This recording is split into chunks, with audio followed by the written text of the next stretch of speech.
Sasampahan na ng reklamo ang 8 dayuhang nasa likod umano ng pananakit sa mga tauhan ng isang Pogo Hub sa Tarlac. Tuloy ang pagsuyod sa umano'y scam hub bagamat pahirapan dahil sa dami ng gusali. Nakatutok si June Veneracion. Sa tinatayang 10 hektaryang lawak ng Pogo Hub na ito sa Bamban, Tarlac, kulang ang mahigit 24 oras para masuyod ang 36 na gusali nito para sa pangangalap ng ebidensya. Sa updated na bilang nga ng mga nasagip na Pinoy at dayuhan, lumalabas sa mahigit 600 Pilipino at dayuhan ang nasagip sa raid kahapon. Sa social media raw na-recruit ang mga Pinoy at pinangakuan ng sweldong 21,000 kada buwan para maging call center agent.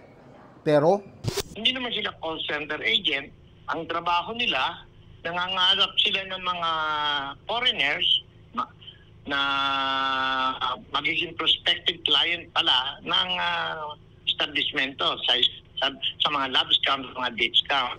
May mga na-recover ding armas kahapon. 8 suspect na foreign nationals naman ang hawak na ng mga otoridad at sasampahan ng reklamong human trafficking at serious illegal detention matapos iturong nasa likod ng pananakit at pagkulong sa 2 Pogo worker na naging mitya para isagawa ang raid. Ito yung mga enforcers na tinatawag. Ito yung mga nagsasabi sa kanila na kailangan abutin mo yung quota mo or else tatamaan ka sa amin. So it's either sinasaktan nila ito o kaya talagang dinedeprive nila ng tulog, kinukulong nila sa isang kwarto. Patuloy naman ang pagproseso sa mga nasagip na foreigner. Binubusisi ang kanilang mga immigration documents at inaalam kung malinis ba ang kanilang record sa bansang pinanggalingan. Suspensya ng Presidential Anti-Organized Crime Commission o PAOK. Lumalabas sa parang ginagawa na lang front ngayon sa mga krimen ang Pogo.